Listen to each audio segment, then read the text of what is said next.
Hello and welcome to Prime Business with me, Emma Davis. A look at our stories. The Institute of Statistical, Social and Economic Research, ISE, is calling for a freeze on new tax exemptions for foreign companies in its proposed fiscal policy measures to government in the 2024 budget.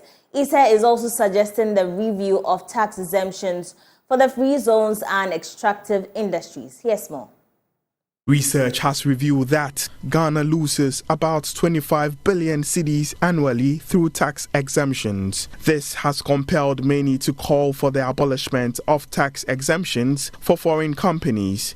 Among some indirect tax measures, the research organization also called for a reduction in the electronic transfer levy rate. It also proposed the withdrawal of discount on benchmark import values on selected imported general goods and vehicles. Regarding direct taxes, ISE also called for the introduction of a 35% marginal income tax rate for individuals and revision of the upper limit for vehicle benefits. In terms of expenditure, the research institution wants the freezing of public sector employment, a review of key government programs to reflect relevance, promote efficiency, and ensure value for money, amongst others. In the 2023 budget, the government targeted a revenue mobilization of 141.5 billion cedis, which accounts for about 98.3% increase.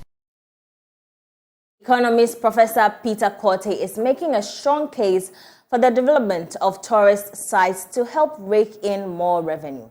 His comment comes after a new report by the Institute of Statistical, Social and Economic Research showed that tourists last year spent an average of $2,700 even with COVID-19 restrictions. According to Professor Korte, with a little more support to the sector, the fortunes of the economy could turn around. But this is certainly a positive.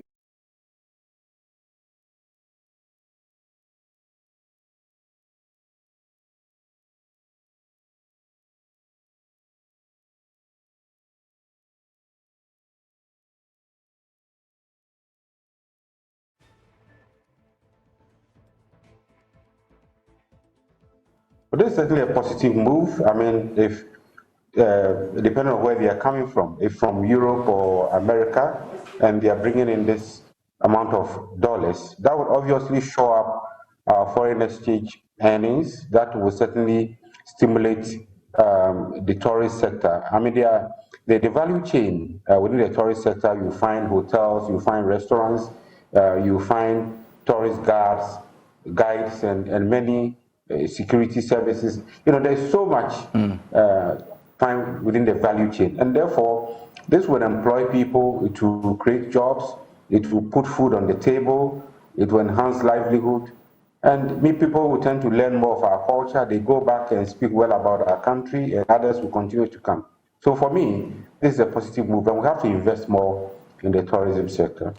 You know, every tourist would like to visit a place where there is security, there is political stability. So that's something we should celebrate and continue to maintain. Secondly, traveling to Ghana is not difficult. It's quite easy to do so. You could travel from Europe or from, it's quite easy. There are a lot of airlines. So that's also a positive signal in which we invest more in that area. Of course, our road network, that is where the challenge is. Sometimes the roads to the tourist sites are not very encouraging. I mean, if you visit Kakum Park, for instance, at a point, the last time I visited, I realized the roads were not in a very good shape. I don't know whether it's been reshaped now, and many other tourist sites as well. So we need to develop the road infrastructure as well as, make the sites more attractive. Still with the sector, as players in the tourism and hospitality sector are appealing to government to consider consolidating the numerous taxes in the industry ahead of the 2024 budget presentation. They argue some of the taxes have been levied, can be merged since they all serve the same purpose. Dr. Edward Akanyamike Jr. is president of the Ghana Hotels Association and has been speaking to Joy Business. are trying to appeal to government to look at the tax regime. You see, we are looking at a situation where it will even be possible to consolidate the various taxes that we pay. Consolidate it at a certain flat rate. So that when you are in the hotel industry or tourism industry, this is a one-stop tax that you pay. That covers everything at a level that will encourage investment, that will also encourage patronage and all that. So at one of our recent meetings with the tourism authority, where they invited some tax consultants and also brought in the chairman and ranking leader on the ranking member on the Parliamentary Select Committee on Trade, Industry and Tourism. These are some of the things we're looking at. Let's come to one sum of a tax, okay, to the industry that will cover all these NHIL, Get Fund, 1% tourism at a level that will help the industry. The Food and Research Institute of the Council for Scientific and Industrial Research, in partnership with ECOWAS, has trained 38 small and medium enterprises in food processing to reduce post-harvest losses and ensure that perishable foods are available all year round. Director of the Food Research Institute, Professor Charles Toto, indicated that organizing more workshops to train businesses on the importance of value addition and business development will help reduce the rate of unemployment in the country. The ECOWAS Youth Program on Food Processing and Business Development is part of a grand scheme, ECOWAS Youth Policy Strategic Plan of Action, which seeks to mobilize youth to contribute effectively to economic, social and cultural development and integration. The CSIR Food Research Institute is being funded by ECOWAS to implement the program in Ghana. Professor Charles Toto is the director of CSIR Food Research Institute. You will notice that in the glad seasons in Ghana, there are so many crops that are going waste. That tells you that there's a high post-harvest losses that we are experiencing in Ghana for all the crops that we have in Ghana. So this value addition, this processing is going to add value to those crops that we have mentioned this morning that our focus is on. And then by adding value, we're going to save it and make the food available throughout the season. So this training for our youth is so important. In addition to addressing the challenge of youth unemployment, is also addressing the high post-harvest losses on our crops that we are experiencing in the country.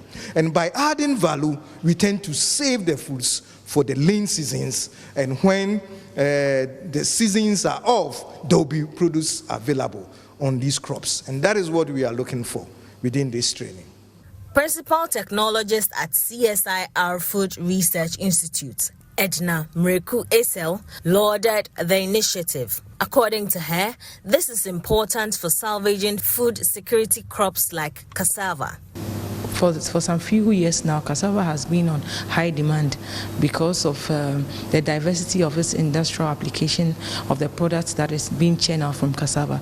So to me, because of the growing demand of cassava and cassava being a food security crop, when these participants are trained in the value addition of the cassava, it's going to help for the growing demand of it, and also to help them also have something doing as youth, and I'm sure that it will empower them to also help in the development of our country. A participant, Mercy Tete, expressed excitement for the knowledge and skills acquired and shared how she would implement it. I'm here to acquire knowledge as a recent graduate who has finished her NSS and is home still seeking for a job. So as I saw the flyer, I decided to embark on this journey to acquire more knowledge on how to produce agricultural food into more stable and long-lasting produce. I'll practice more at home, and then I'm going to seek help from people, business owners, startup sole proprietors who can also be of help to me as I start with my entrepreneurship journey. The ECOWAS Youth Program on Food Processing and Business Development focused on high-quality cassava flour and gari processing, value addition to fruits, marketing and business development. Ghana, along with other West African countries, will experience shortage of Akosombo strain of tilapia for close to a year. This follows spillage of the Akosombo Dam over the past few weeks, which flooded ponds, washing away a bigger chunk of about 14,000 broodstock of fish. As the Aquaculture Research and Development Center of CSIR Water Research Institute, senior research scientist at the center, Dr. Etonyo Agbeko, disclosed this as stakeholders assess the extent of the spillage by the Volta River Authority. Tema correspondent Kwame Yanka has the rest of the story. The Aquaculture Research and Development Center (ADEC) of the Council for Scientific and Industrial Research Water Research Institute at Akosombo in the Eastern region supplies the country and other West African countries with Akosombo strain of tilapia, also known as Oreochromis niloticus. The center, up until the spillage of the dam, had 14,000 broodstock or parent fish of tilapia at its biosecure area, which was a culmination of work done in close to 30 years. However, the aftermath of the spillage has been nothing short of devastating.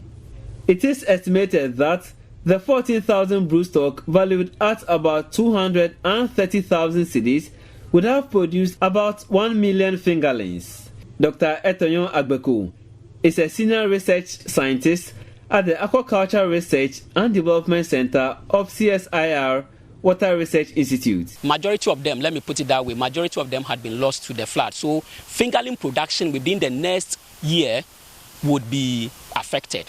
Nigeria, Cameroon, Togo, Benin depends upon this center for broodstocks.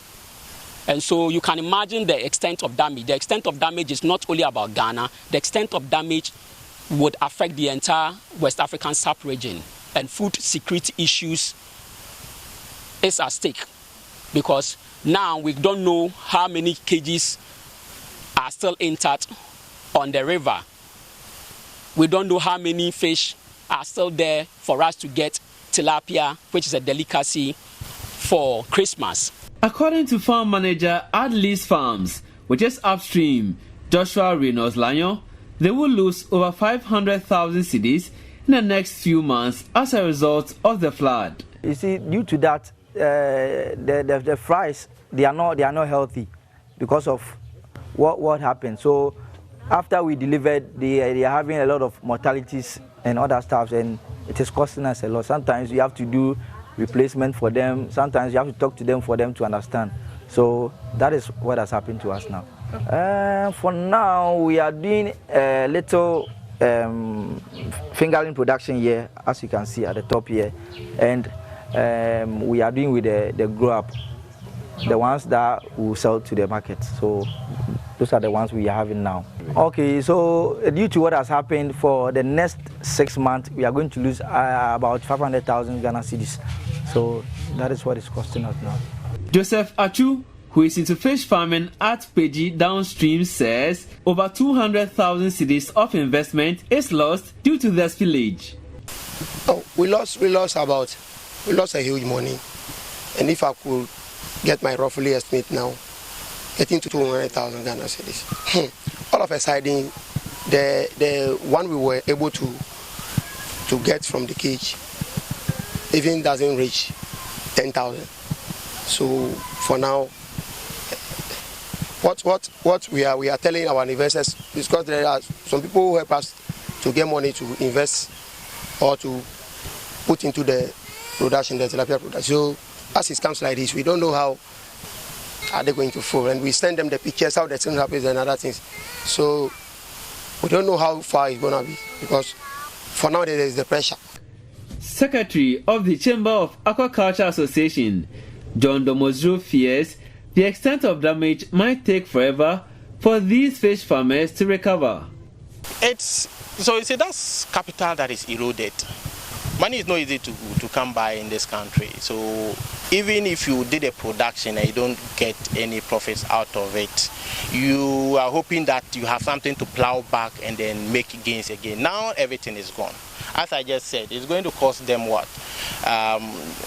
20 to 50,000 just getting their cages back onto the water. Feed cost hasn't yet come, and feed cost is what, 80% of the whole production cost. It's just going to be hard. And to also think of it that they have lost some investor confidence because they have people that invest into their operations, and this has happened. They are not going to get that investment again.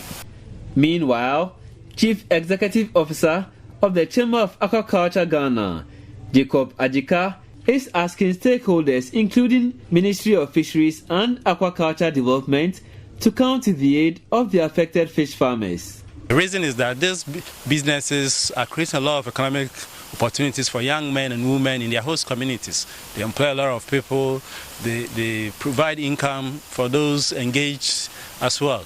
So given the impact and the loss that they have incurred, we think that our key stakeholders like the Fisheries Commission and the Ministry of Fisheries and Aquaculture Development should come to their aid, with some support to enable these businesses bounce back as soon as possible. We will also encourage them to subscribe for aquaculture insurance, because with an insurance product covering their business, an event like this can help them still, be in business. Now, we will also encourage them to start thinking about using durable materials to construct their main asset, especially cages. For these stakeholders, the impact of the spillage has been devastating, and government ought to help affected fish farmers. Kwame Yankers reports for Joy Business. As part of the daily survival and well-being of victims of flood disaster in the North Tongue district of the Volta region, Tropo Farms, producers of Volta-catch tilapia, has donated some relief items. National Disaster Management Organization received their relief items made up of 200 boxes of water purification tablets, 100 mattresses and 100 pieces of mosquito nets on behalf of the victims. Head of Human Resources at Tropo Farms, Paul Ako, has been speaking in an interview with Joy Business. Tema correspondent Kwame Yanker again in this report. Over the last few weeks, relief support has been pouring in for thousands of affected persons in the North Tongue district of the Volta region following the impact of the Akosombo Dam Spillage. Tropo Farms, producers of Volta-catch tilapia, touched by the plight of the victims, decided to put its shoulder to the wheel in helping improve the lives of affected persons at the various safe havens. The company believes donating 200 boxes of aqua tablets, 100 mattresses, and 100 pieces of mosquito nets will help the victims to a certain extent. The team from Tropo Farms, prior to the donation, was taking around some areas at Mepe and Bato to catch glimpses of the aftermath of the flood and witnessed the situation at the St. Kizito Senior Technical School, which is one of the safe havens. After handing over the items to Nadmo at Bato, Head of Human Resources at Tropo Farms, Paul Akon, says the donation is the company's widow's mite. As you all know, Tropo Farms being a humanist company, we thought it necessary to come and empathize with the affected people. After 2 weeks of such a catastrophe, Tropo Farms has brought to the people of Bato, to the affected people, mattresses, mosquito nets, and aqua tablets. So this is part of our corporate social responsibilities as a company that operates on the Volta Lake. Even though we are not affected per se, but we operate in the catchment area where most of our employees come as well. So this is one of the little things we are doing. Not only are we doing this, but we as well have plans in the other areas such as Esushwari, Pakadan, and upstream Anyasi. Paul Ako called on other organizations to show support to all affected areas. Tropo Farms being an indigenous Ghana company, we have to contribute our own little quota. We've been to the affected areas. We've been to the safe havens. We appreciate what government is doing. We know the government cannot do all this alone, so that is why we brought our own little stone to the edifice. There's a lot we can do, and there's a lot we are doing. We thank the NADMO coordinator for receiving us in the North Dong area, and we hope other companies, other corporate entities can join us, can join the government in providing some sort of relief to all the affected areas, not only here. Meanwhile, Deputy Director of National Disaster Management Organization, NADMO, Seji Saji, expressed gratitude on behalf of the flood victims.